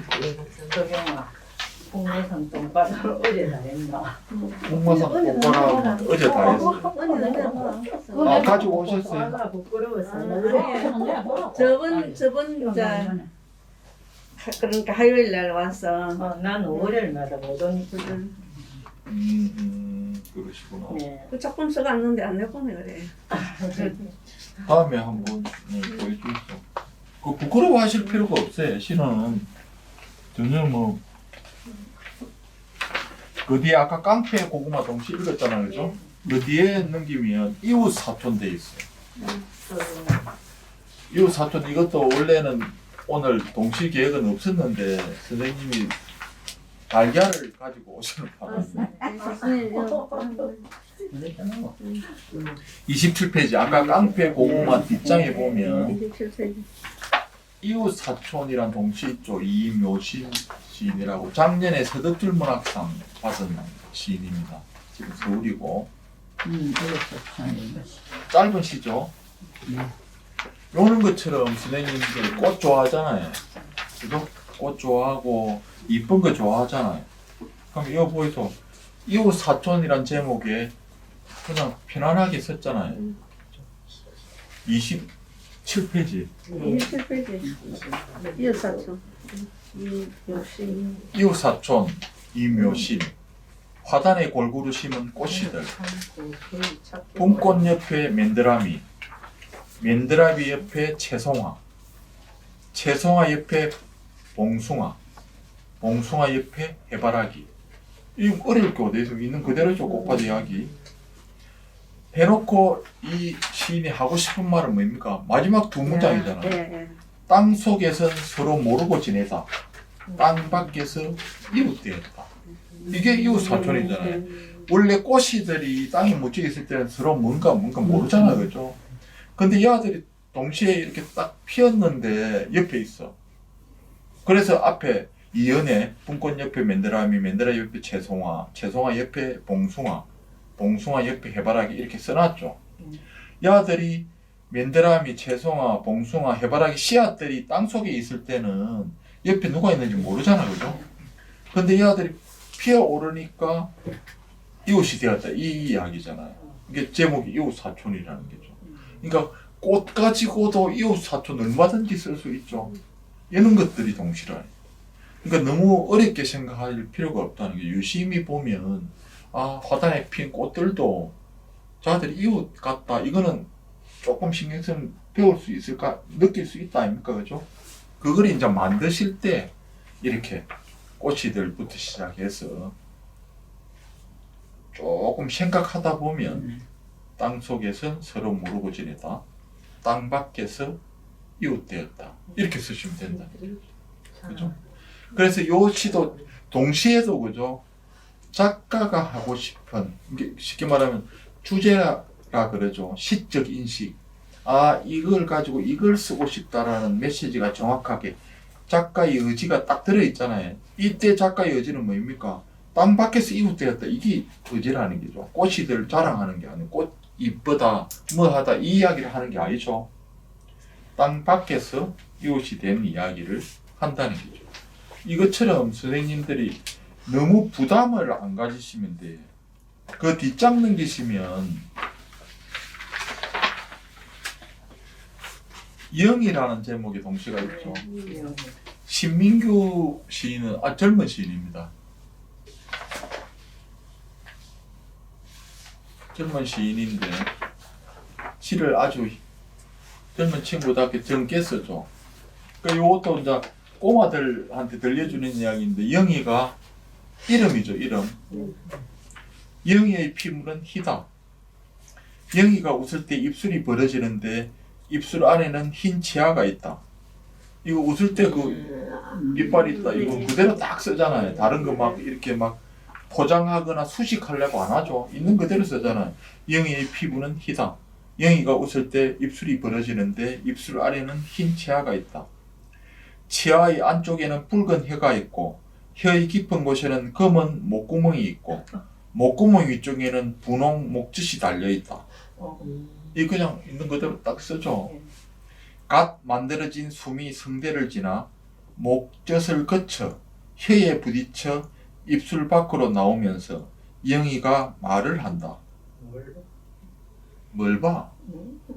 이거 뭐, 예, 지금 이거는 뭡니까? 뭘 봐? 이 말을 하기 위해서 지금 영희의 피부는 희다부터 시작해갖고 이게 뭘 봐? 할 때 말하는 그때 입안의 그 모습을 그대로 딱 써놓고 마지막에 뭘 봐? 그러니까 영희 제목이 붙었죠. 그 선생님들이 생각할 때 영희 야는 어떤 애라고 생각합니까? 피부도 희고 피부가 희고 피부도 희고 네. 이쁘긴 하고 치아도 기아도 좋고. 치아가 고르고 다 이쁘죠. 네, 네. 이쁜데 말을 하는 거는 그러니까 이 시를 쓴 화자죠. 시를 이끌어가는 사람 영희를 좋아하는 것 같죠. 예. 그래서 딱 보고 있는데 영희가 뭘 봐. 나는 지가 이뻐서 이렇게 딱 보고 있는데 영희는 뭐라 합니까? 뭘 봐. 이렇게 이야기해요. 그러니까 제목에 영희가 붙은 이유가 있잖아요. 이게 영희란 애를 쓰기 위해서 지금 이걸 쓴 게잖아요. 그러니까 이 시는 멀바가 최고 핵심이긴 한데 이 화자가 시를 쓴 사람이 시를 이끌어가는 애가 영희를 참 좋아하는구나 이 느낌이 들잖아요. 그죠? 요게 시의 힘이라 해요. 그죠? 그러니까 이거는 글을 가지고 책을 많이 읽고 뭔가를 공부를 열심히 해가지고 뭔가를 만들어 쓴 게 아니잖아요. 그냥 애정을 딱 가지고 영희를 내가 참 이뻐하는데 이 딱 보고 그러니까 이게 자세히 치아 안쪽에 붉은 혀 있고 혀 깊은 곳에 검은 목구멍 있고 이걸 줄줄이 썩는 이유는 뭡니까? 그만큼 얘를 관찰을 자세히 한 관심 있게 본다 이 뜻이죠. 그걸 설명하지 않고 나는 쟤한테 관심이 참 많은데 자를 좋아하는데 이걸 지금 이렇게 있는 그대로 딱 표현하죠. 해놓고 야가 이쁘기는 한데 나도 관심 좋아하고 이쁜 영인데 내한테 대할 때는 쌀쌀 맞다. 좀 이런 느낌이 딱 들잖아요. 이런 식의 이야기들을 그냥 자연스럽게 쓰시면 동시가 된다는 거죠. 아시겠죠? 그러니까 뭐 거창하게 썼기다 이 생각을 전혀 하실 필요가 없어요. 선생님이 오늘 그 작품을 썼듯이 그렇게 쓰시면 돼요. 편안하게.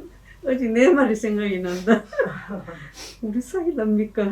그래서 아직까지 그런 생각하고 삽니까? 그거는 제가 볼 때 어제 제가 들었는데 그건 선생님이 잘못해요. 선생님은 지금 영희처럼 너무 쌀쌀맞게 이야기해요. 그분이 좋아서 프로포즈를 하는데 아직도 그런 생각을 한다는 것은 그 사람 아니 그런데 저는 또 어떤 생각을 하냐면은 전부 나이 든 사람이 그중에 내가 최고 젊는데 저리 나이 든 사람이 내한테 나를 뭐를 보고 내가 유부녀인가 혼자 사는가 그런 거 아무것도 물어보지도 안 하고 내하고 사귀랍니까 하니까 나를 굉장히 뭔가 만만하게 쉽게 생각하는 그 자체가 성이 나는 거다. 쉽게 생각하지는 않았겠죠. 적당하게 봐줘야 돼 그럴 때는.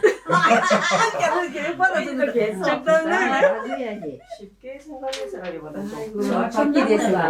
예예 어디서 근데 그게 아니고 청춘 남녀가 서로가 참 이래 좋아하면 그 길로 살수 이런 사람 같으면 참 그게 되는데 언제나 나 70 다 돼가지고 내가 뭐그 학기가 그런 그거 소위 도롱뇽에다 감지도 깨야지. 그러니까 전에 한문반에서 자기 소개 전부 다 선생님이 해놨는데 그 중에서 남자 중에 자기가 최고 젊는가 봐.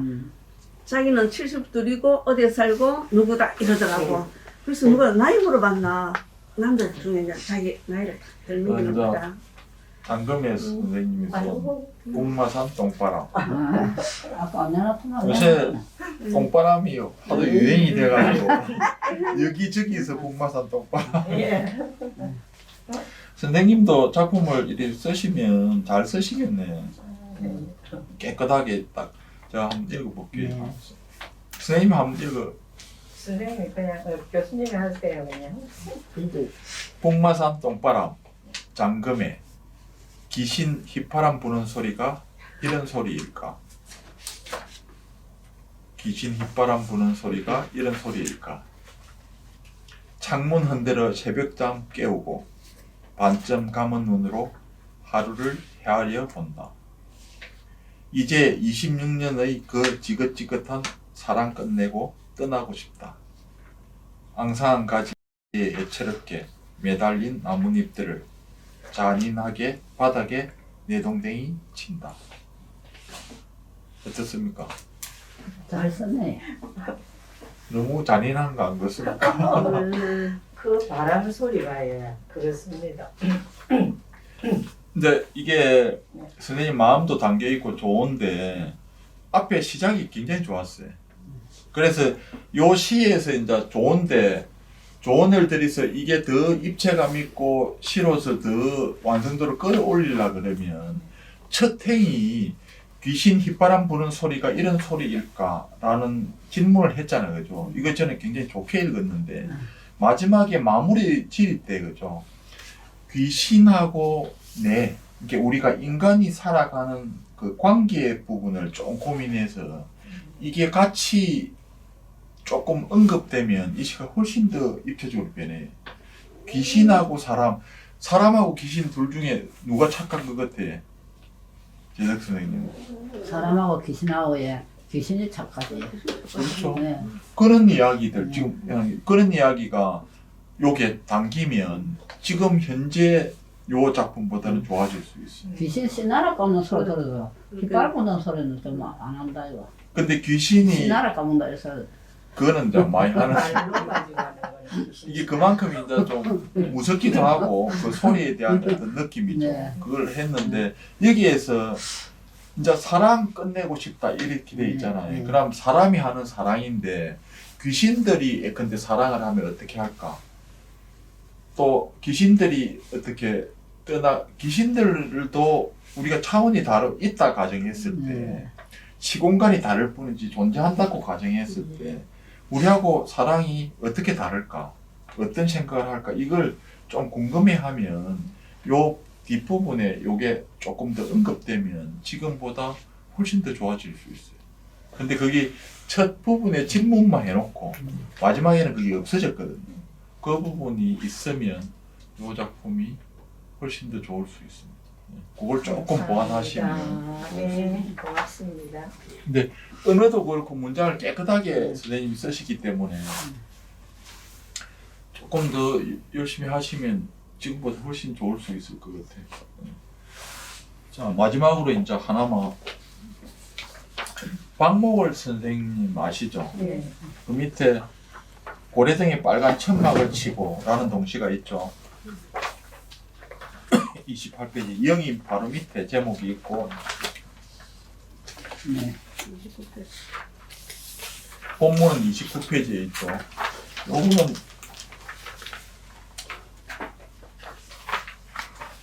상상력, 그 다음에 제목을 좀 뭔가를 이 독자들한테 좀 더 호기심을 불러일으키고 애들이 훨씬 재미있어 할 제목을 붙이실 때 요런 식의 제목을 붙이는 것도 좋아요. 동시를 쓰실 때는 고래등에 빨간 천막을 치고 제목이 이긴데 내용이 참 이쁘죠. 이거는 뭐입니까? 애들한테 꿈을 주는 기라요. 고래등에 빨간 천막을 치고 동해 바다 한 바퀴 돌아봤으며 밀려오는 파도 소리에 올라서서 우쭐거리며 한 바퀴 둘러봤으며 뭐입니까? 큰 꿈을 가져라, 이상을 가져라 그기죠. 고래등에 빨간 천막을 치고 동해 한 바퀴 둘러봤으며 그 다음에 밀려오는 파도 머리에 올라서서 우쭐거리며 한 바퀴 둘러봤으며 옛날에 어른시도 그렇고 동시도 그렇고 현대시하고 좀 다른 것은 우리 정서 있잖아요. 서정이라 그러죠. 이걸 한순간에 탁 보여주는 게거든요. 근데 이제 시간이 지나고 현대시로 오면서 이미지가 좀 복잡해지죠. 그거는 왜 그러냐 하면 어쩔 수 없어요. 시대에 살아가는 사람들의 생각이나 인식이 바뀌잖아요. 옛날 그때하고 다르죠. 그러니까 시를 쓰는 시인들도 그 독자들의 인식, 의식, 시대 상황에 맞춰서 진화가 된다는 거죠. 그래서 그에 맞는 언어를 부리고 생각을 하고 그걸 언어로 표현한다는 거죠. 그죠? 근데 그때 당시에 이는 애들한테 줄 수 있는 꿈이 교통이 발달된 것도 아니고, 그죠? 어디 멀리 나가볼 수 있는 것도 아니고, 그죠? 그 작은 동네에 이렇게 오밀조밀 살고, 그죠? 학교 가는 게 막 고무신 신고 멀리도 왔다 갔다 하고, 이게 이제 전부였는데, 애들한테 쉽게 얘기하면 큰 꿈을 가져라. 그기죠. 아주 간단하게 설명을 드리면, 그냥 고래등에 빨간 천막을 치고, 동해 바다를 한 바퀴 탁 둘러보면 좋겠다. 그 다음에 파도머리에 올라서 갖고 우쭐거리며 한 바퀴 둘러봤으면 참 좋겠다. 그 애들한테 이렇게 꿈을 가져라. 이렇게 넓게 세상을 생각을 해라. 이걸 이제 박목월 선생은 애들한테 주는 기죠. 이것처럼 따지고 보면 어른 시나 동시나 어린이들한테 주는 시나 다를 게 없어요. 시를 만들거나 생각하는 방식들은. 근데 이제 어른 아이들이 읽는 쪽으로 뭔가를 맞춰줘야 되는데, 그것 때문에 어떤 동시를 쓰는 분들은 유치하게 쓰죠. 유치하게 쓰는 거하고 애들한테 뭔가를 이야기해 주는 건 달라요. 착각해가지고 장난스럽고 유치하게 쓰면 그래야 애들이 알아들을 것이다 이렇게 생각하는데, 그렇지 않죠. 요즘 애들은 만만찮아요. 제가 엊그제도 제주 어린이 시인학교에 가서 1박 2일을 애들하고 수업을 하고 시를 써보고 가르치고 뭐 생각도 하고 왔는데, 요즘 4학년 5학년쯤 되면 상상 이상해라. 생각하는 방식들이. 어제도 말씀드렸죠. 전에 수업할 때도 가을은 바람으로 말을 한다. 가을은 하늘로 말을 한다. 이렇게 쓴다는 게 멋지다. 애들이 고작 4학년짜리가 그렇게 써요. 그러니까 어른들이 그렇게 잘 안 쓰잖아요. 가을도 말을 한다. 봄도 말을 한다. 여름도 말을 한다. 이 생각을 잘 안 하거든요. 왜 안 합니까? 그냥 가을에 본 내 느낌에 빠져서 그래요. 가을은 쓸쓸하다, 외롭다, 단풍이 뭐하다, 봄은 뭐 따뜻하다, 아름답다, 이것만 생각한다. 겨울은 눈이 오고 춥다, 이것만 생각한다는 거죠. 근데 가을, 겨울, 봄, 이 입장에 대해서 정말 살아있는 뭔가처럼 느끼면서 이야기를 하고 대화를 주고받으려고 하지를 않는다는 거죠. 대부분의 어른들은. 근데 애들은 그걸 해. 그래서 가을은 말을 바람으로 하고 하늘로 하고, 얼마나 멋진 표현입니까? 이런 것들이 애들의 생각이거든요. 그럼 선생님들은 시를 쓰실 때 애들의 마음이 돼야 돼요. 애들의 마음. 우리말로 하면 시는 자기 연민에 빠지면 안 된다거든요. 내가 슬프면 다 슬플 것이다. 내가 이런 상황이 되면 다 그럴 것이다. 이렇게 생각하시면 그게 자기 연민이잖아요. 분리시켜서 냉정하게 객관적으로 봐야 될 필요가 있다는 거죠. 그죠?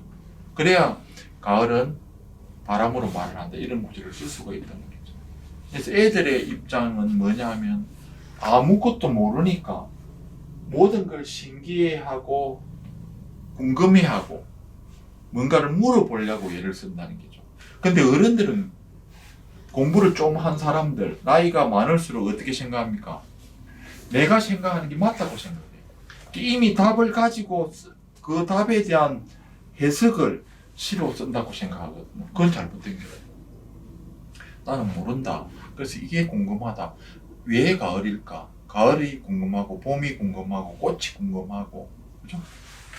이른바 사랑이 궁금하고 이별이 궁금하고 이렇게 돼야 되는데 안 그렇잖아요. 그냥 다 겪어봤으니까 이건 이렇다 저건 저렇다 이미 머릿속에 정리가 다 돼 있다는 거죠. 그래서 제가 전에 말씀드렸듯이 시를 쓸 때 동시를 쓰는 게 굉장히 도움이 되고 동시를 쓸 때 시 쓰는 게 도움이 돼요. 동시하고 시하고 두 개 중에 어떤 게 더 쓰기가 어렵냐 하면 저는 무조건 동시라요. 동시가 훨씬 어려워요, 시보다는. 왜냐하면 시는 그냥 어른들이 독자들이기 때문에 어려운 말들, 뭐 언어를 내 마음대로 이렇게 부려서 이렇게 쓰면 돼. 좋고 나쁘고는 차후의 문제고. 근데 동시는 그렇게 쓰면 애들이 이해를 못하는 부분도 있죠. 애가 이해 못하는 거하고 쉽게 뭔가를 생각하는 건 달라요. 애들은 모르는 게 너무 많으니까 고민하고 생각할 시간을 줘야 되거든요. 고민하고 생각할 시간을 주기 위한 시를 쓰려면 애들보다 훨씬 더 머리가 아파야 된다는 거죠. 근데 일부 동시를 쓰거나 선생님들은 어떻게 생각하냐면 내가 힘들게 해서 뭔가를 애들한테 주려고 하는 게 아니고 애들한테 맞춘다는 거죠. 애들한테 맞춰서 너희들이 뭐 이 정도 생각하겠나 이렇게 생각한다는 거죠. 제가 알기로는 애들이 훨씬 더 생각이 깊고 높다는 거죠. 그 다음에 온몸으로 딱 어른들은 머리로 생각하는데 애들은 온몸으로 생각해. 누가 이기겠습니까? 온몸으로 생각하는 게 이길 수밖에 없다는 거죠. 선생님들도 시를 생각하실 때 온몸으로 생각하는 습관이 딱 붙어야 돼요. 그냥 이 머리로 탁 이래갖고 순간적인 재치나 아이디어를 가지고 이거 좋다 이렇게 생각하시면 안 되고 아까 선생님이 생각한 난 한 번도 왜 연애를 못 해봤을까 이거는 이제 온몸으로 느끼는 기거든요. 이걸 그냥 언어로 탁 하지 말고 정말 진지하게 딱 쓰면 그런 시들은 굉장히 울림이 클 수밖에 없죠. 이해되시겠죠? 시 쓰시면서 동시 쓰고 동시 쓰시면서 시를 생각하시고 그 다음에 나이가 아무리 들고 150이 되더라도 내가 꿈꾸는 어떤 욕망 내가 생각하는 뭔가가 있어야 돼. 그래야 늙지를 않아요. 그게 에너지잖아요. 이제 뭐 나는 뭐 선생님들한테 이런 말씀을 제가 드릴 필요는 없는데 이제 나이 들어서 뭐 모인당에 가서 놀기나 하지 뭐 친구들하고 뭐나 하지 이거는 잘못된 생각이죠. 앉아서 지금 글을 읽고 시를 쓴다는 것만 자체도 경이로운 일이다. 제가 볼 때. 선생님들의 인생이 멋지다는 의미하고 똑같은 거죠. 그래서 부디 너무 힘들어하지 마시고 편안하게 내 이야기를 담아낸다. 이렇게 생각하시면 돼요. 마음이 마음을 전달하는 게 시거든요. 누군가에게 내 마음을 전달할 것이다. 이렇게 생각하시면 돼요. 혹시 질문사항이 있습니까? 아까 선생님들 이야기 말씀 많이 하시고 했으니까 질문은 다음 강의 시간에 받는 걸로. 수고하셨습니다. 예, 수고하셨습니다.